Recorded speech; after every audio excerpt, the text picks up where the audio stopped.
The research finds local authorities are sitting on artwork worth almost £1.5 billion. So Darwin Friend, Head of Research at the Taxpayers Alliance, can you shed some light on this for us? Tell me the key findings.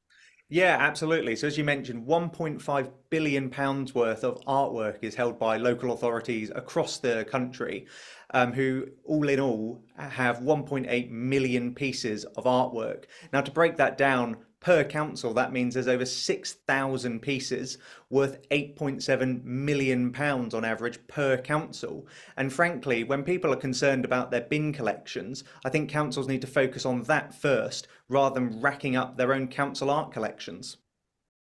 And are there certain areas in the UK that have larger collections of artwork? So the council with the largest amount of artwork is County Durham, which has 500,000 pieces of artwork in total. Now, to put that in relation to art galleries, the Louvre has the same amount, and places such as the National Art Gallery here in London has only about 2,500 pieces, I believe. And so, by comparison to what are major art institutions, these councils are holding on to massive collections. And County Durham's not alone. Manchester City Council, for example, had the highest value collection at £383 million, but only 3% of that was put on display. But realistically, how much of an impact will selling the artwork or displaying the artwork have on the finances of local councils? Well, we're currently seeing a lot of councils throughout the country issue Section 114 notices, which is effectively declaring bankruptcy. And so what I would say is if they're not going to put art that is in their possession on public display, then they do seriously need to consider selling it off so that then they can start to replenish depleted council coffers, which clearly they need because there's a growing number of councils that are declaring effective bankruptcy right now. And in your view, why are local councils effectively facing bankruptcy?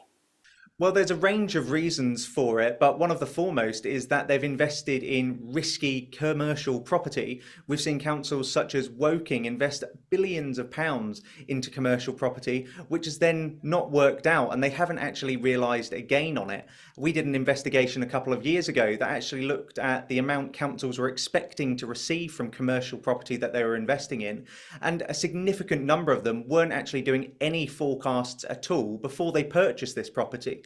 And so part of the reason why they're in the financial struggles they are right now is because they haven't actually done the proper financial planning, which is now meaning that taxpayers are paying the price of that through higher council tax.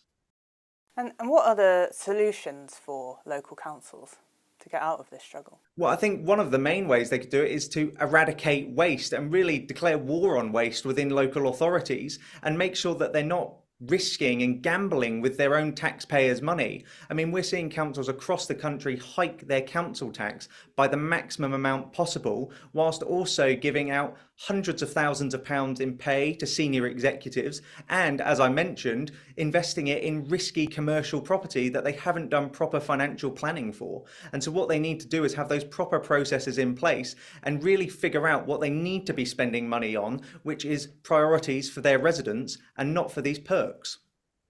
Well, Darwin Friend, Head of Research at the Taxpayers Alliance, thank you so much for joining us. Thank you.